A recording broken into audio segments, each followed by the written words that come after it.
Hey, good afternoon, everybody. Welcome to this joint session on innovation. My name's Jeff Insko. I'm happy to kind of be the moderator here for this session with Allegra and Jessica. The way it'll work, Allegra's going to kick it off. We'll save 5 or so minutes for Q&A at the end. I'll have a wireless mic that we can kind of pass around, and then Jessica will kick it off, her presentation at 3 o'clock. First, Allegra. Allegra Burnette is a principal analyst at Forrester Research, where she does research, writing, and consulting on topics around design within the customer experience. Reports that she has worked on include the future of customer experiences, the power of disciplined simplification methods in the age of the customer, and an annual digital customer experience trends report. Prior to joining Forrester, Allegra was the creative director of digital media at the Museum of Modern Art, where she oversaw design and production across all interpretive technology, including the museum's website, MoMA.org, as well as mobile apps, sites, and other digital displays. So here to talk about innovation, improvement, and collaboration through design thinking, lean, and agile, Allegra Burnette. Thank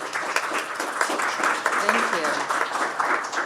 I like that I basically did 3 thesis topics in one 20-minute presentation. So hold on to your seats.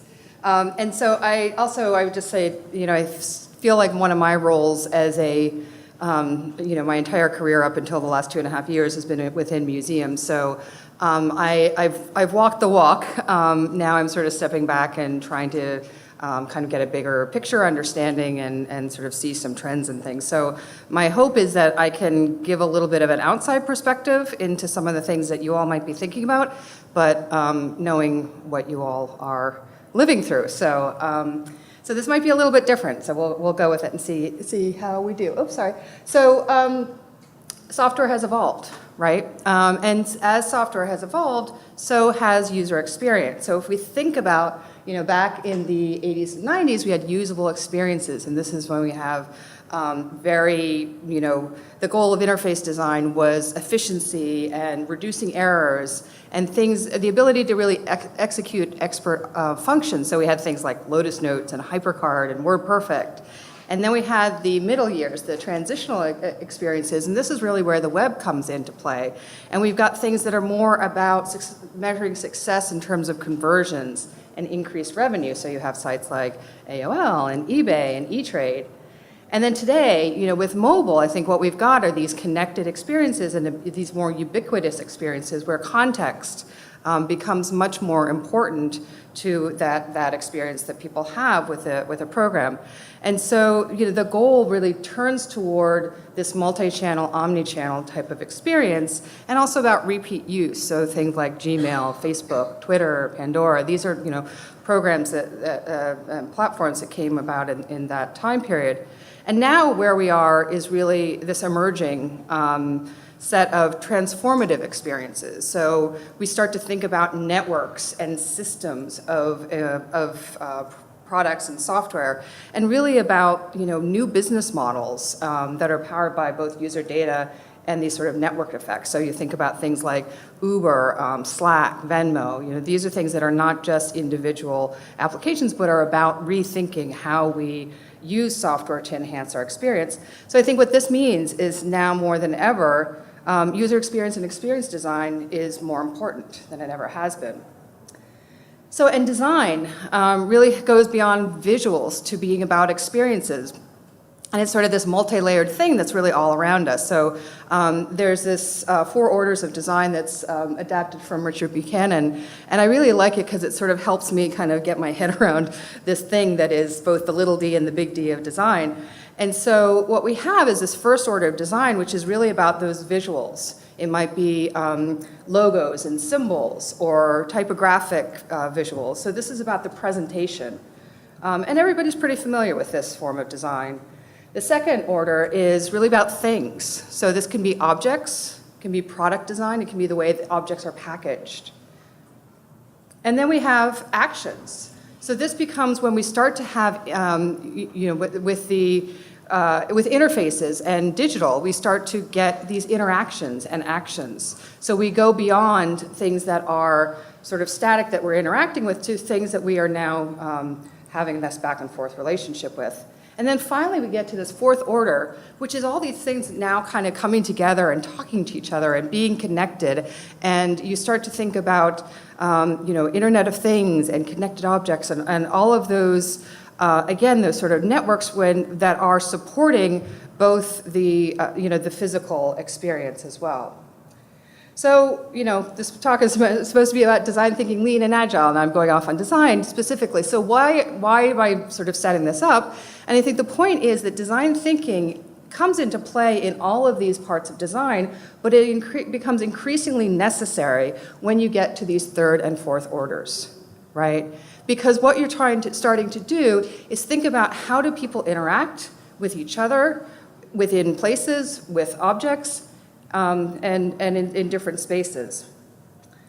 So what we end up doing is we have to think about different tools. We've got all these people who are like, well, that sounds great, but I don't understand design. I don't know what you're doing. How do you kind of convince them that these are that this is something that you really want to pay attention to, that is critical for your business to pay attention to? So some of these tools that have really that companies are really focusing on and spending time and effort around are things like identity systems. Now, I don't mean, this is how you use your logo, these are the colors, and these are the fonts. I mean, what are our values as an organization, as a business? What do we stand for, and how do we represent that? And how do all the different things that we are doing represent that as well? And patterns and guidelines and libraries. I'll come back to this also with an example toward the end of the presentation, but this is, again, how do we take those values and apply them in these different areas? And then journey maps and service blueprints are ways that we can start to visualize these interactions that people are having, both with individual touch points and across touch points. And then behaviors and mindsets. And again, this is really where practices like design thinking come into play, because it's about how do we shift the way that we work together and think about the practices that we're doing.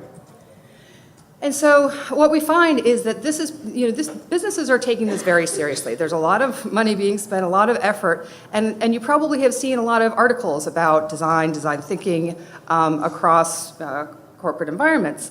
And organizations are really investing in these methods as a way to improve or innovate, both in terms of products and services, and the platforms, these sort of networks of effect, as well as employee potential. So really thinking about how do we also not only change the way that our employees work together on projects, but how do we think about designing that experience itself? And so what we're finding is that these practices help lead to lower development or engineering costs, because you get more accurate requirements. You're not, sort of defining everything before you actually know what it is that you want to build, and then kind of coming further down the pike and saying, oh, we kind of missed the mark on that. You get lower support costs, because an iterative process it creates less user confusion, and less user confusion means that they're going to be asking for help less frequently. And a greater adoption of self-service. So a better digital experience will result in more people being able to do things for themselves. And more referrals and less marketing, which comes from a positive word of mouth. So less money spent on more traditional marketing efforts. And also increased loyalty that's driven by a higher quality experience. Okay, so let's get down to it. Design thinking. So, you hear a lot of different sort of definitions, descriptions of design thinking. So this is how we've chosen to define it. A collaborative approach to product and service innovation that puts the needs and expectations of the customer at the center of a project aimed at solving a human or business problem through creative experimentation. Got that? Okay.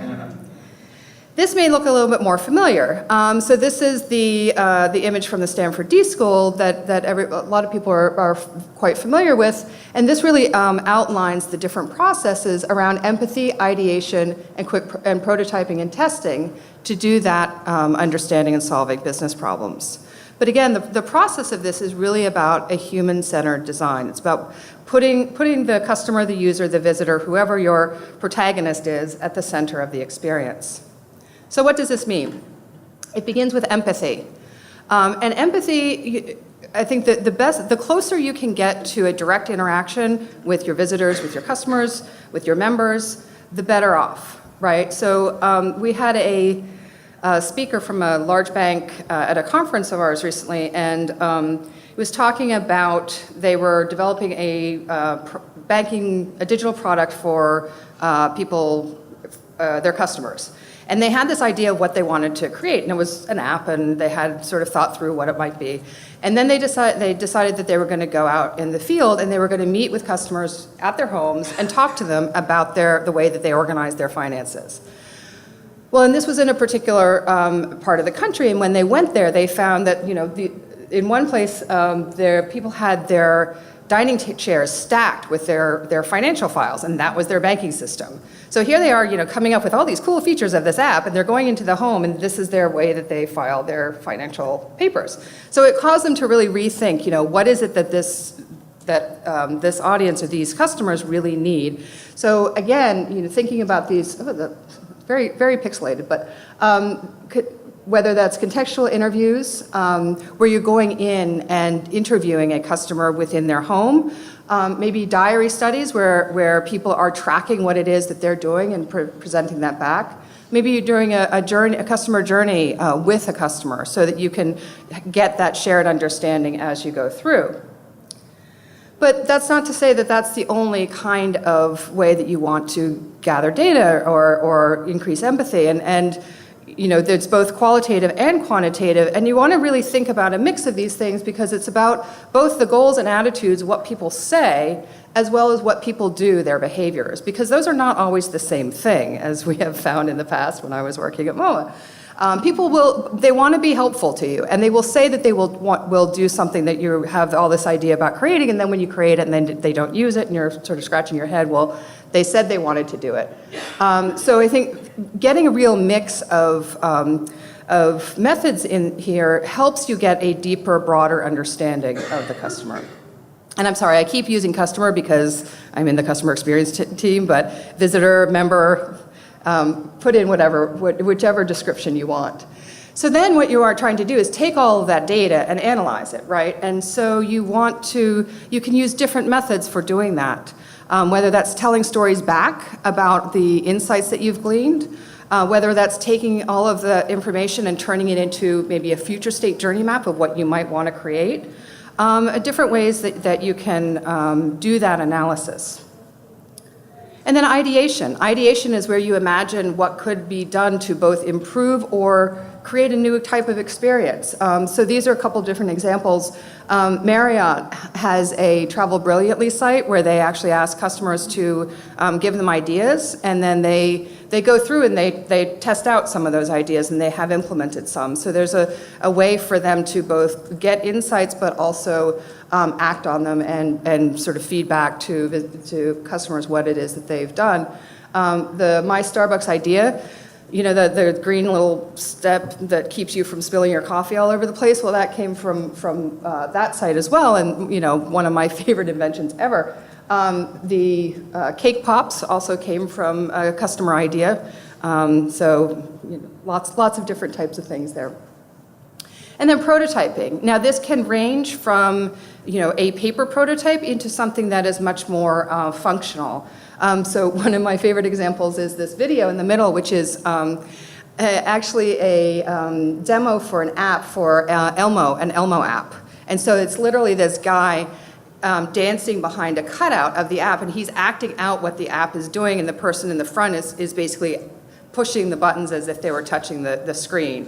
And then they took a video of this is the experience that we're going to create. So very quick and easy to do, but it kind of got to the point of what they were trying to do with this particular app. And again, places like Marriott are doing these larger prototyping spaces where they can have both digital and physical prototypes.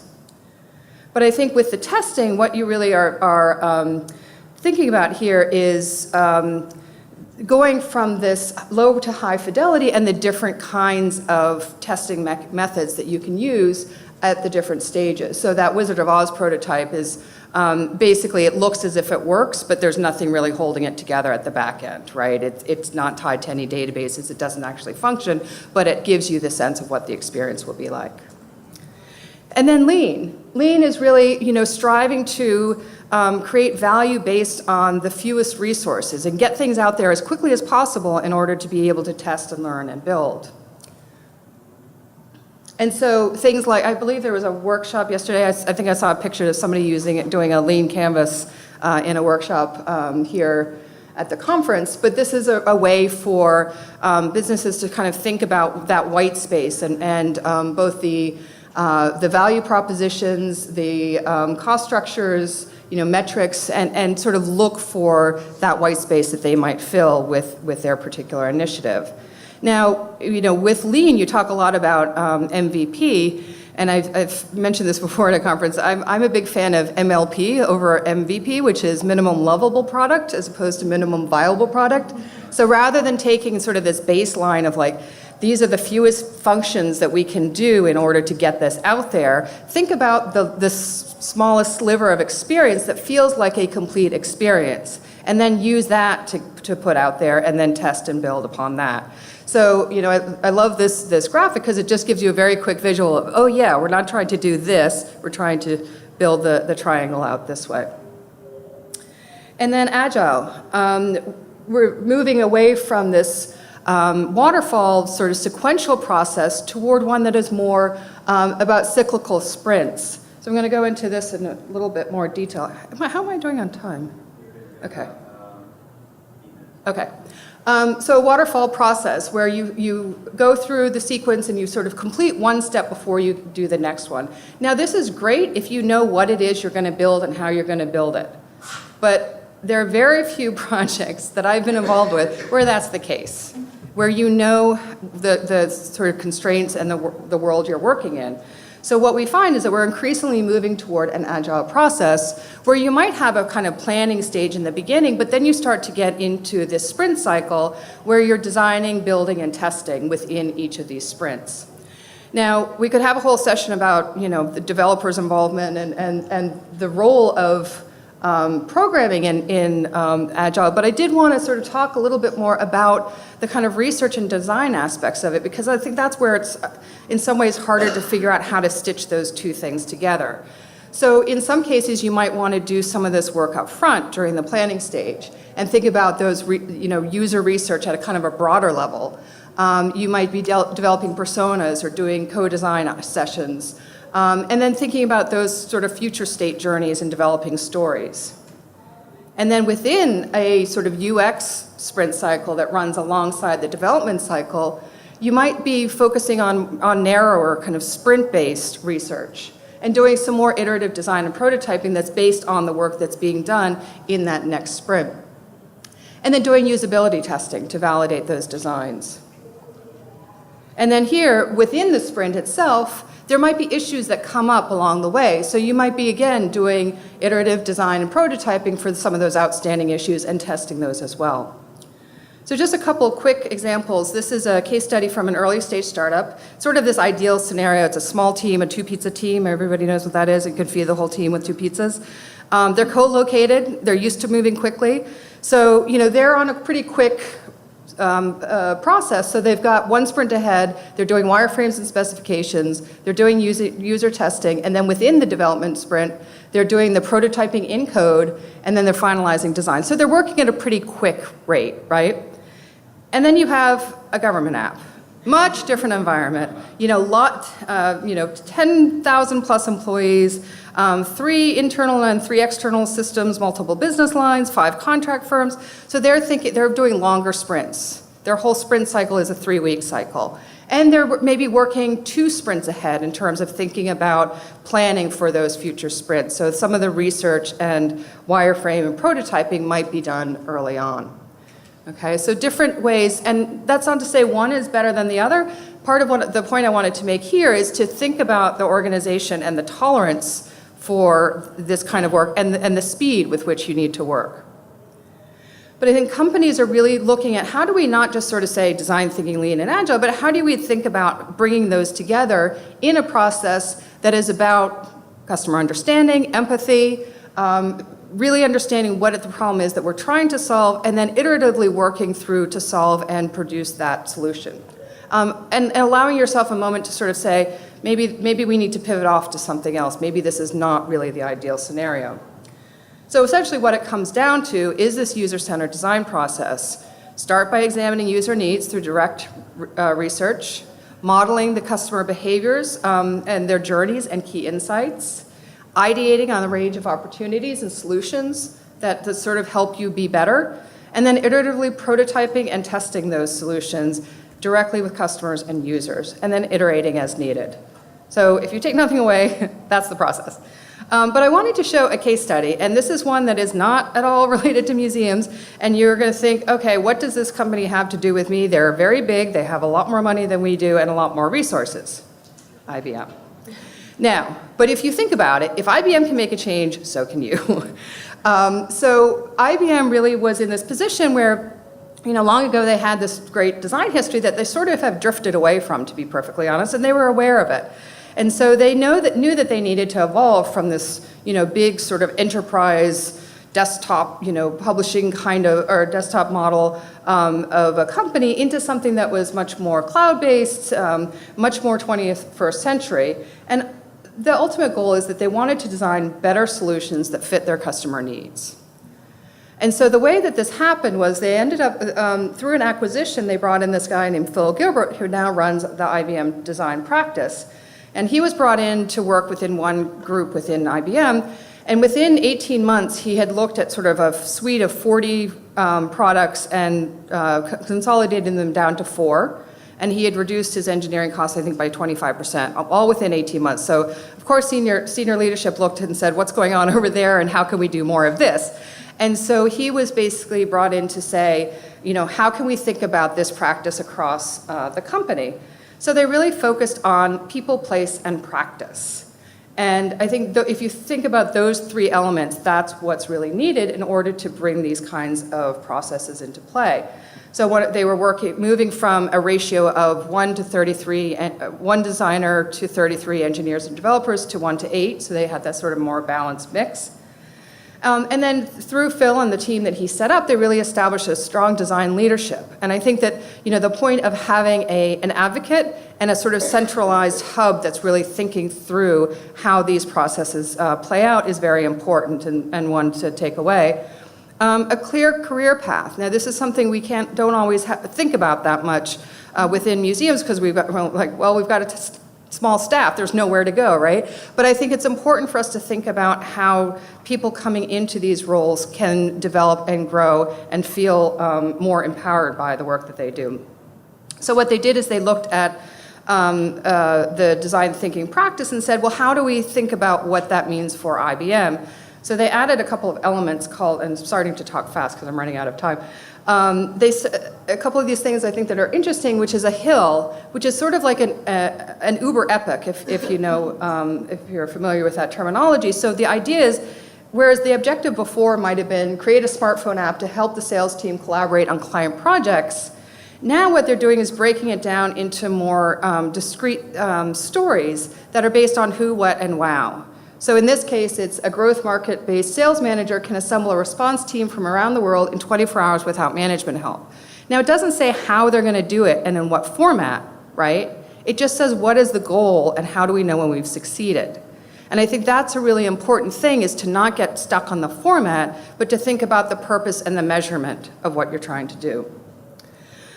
They also brought sponsor users in. So these are actual customers who are stakeholders on the project team who will come in and be part of presentations and approvals. So they go beyond the survey, the interview, they become part of that team.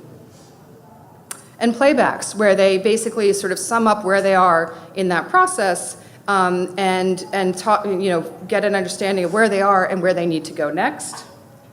And then they sort of have done an update to this in order to have it be a bit more of a lean practice, where it's really about observe, reflect, and make. So this is sort of their next version of how they're thinking about IBM design. So things that, they include flexible design spaces. You can't do this within a cubicle. Being able to have a space where you can work collaboratively together. They develop different levels of training, so that range from new employee in-depth training to smaller, a week-long for product teams to maybe a day for senior leadership, so they understood what this was all about. And then they produce these tangible artifacts of design thinking and thought about how this all worked within that Agile practice. So going back to that sort of loopy diagram before, this I think is important for you all to know. They've also shared the process. So these are sites that are available to anybody, and there are a lot of great resources on it, both in terms of the design thinking practice, but also specifically around their research practice. And thinking about how everybody within a product team is a researcher, whether or not that's specifically part of their title. And then they establish a visual language so that they can have a shared way of representing their brand values. And most importantly, they were really fostering that kind of whole team sensibility. So what can you do? Start by understanding your existing capabilities. So think about, look to the teams because, within the groups, you may find people who have tried this out or have an interest or have done some of this kind of work and are not yet sort of brought to the surface. Think about a coach. So either somebody internally or if you need external help, that's okay too. And then pick a starter project. Don't try and do this all at once. Don't try and shift, one day you're a waterfall organization, the next day you're Agile. Pick a project that you can work on specifically. That's the way that we did it when I was at MoMA, and it really helped to kind of get everybody focused and within that process. And then finally, educate across the organization. So definitely engaging stakeholders throughout and bringing senior staff into key moments too, so that they can actually be part of that process and understand what the difference is and a different way of working. And I think I've actually run out of time, so I don't even have time for questions, do I? I think we have a couple minutes if there's a question or two. Anyone? Stunned silence. Yeah, here we go. Okay. I think that they're part of the whatever MCN is doing with slides. Here you go. This is quick. Do you have any recommendations for books or websites or? Oh yes, and I wanted to mention we have a very strong design thinking expert sitting right here. So Dana Mitral-Silvers, she's your gal for design thinking. So. Design thinking for museums.net. I have a whole list of books and resources. Yeah. So that's a good place to start, and also, yeah, I would also. Stanford D School. Stanford D School has a lot, and then yep, and then the IBM thing also has some useful ways to talk to other people about it too, which I think is helpful. Anything else before? Question? Okay. Good. Okay. Next.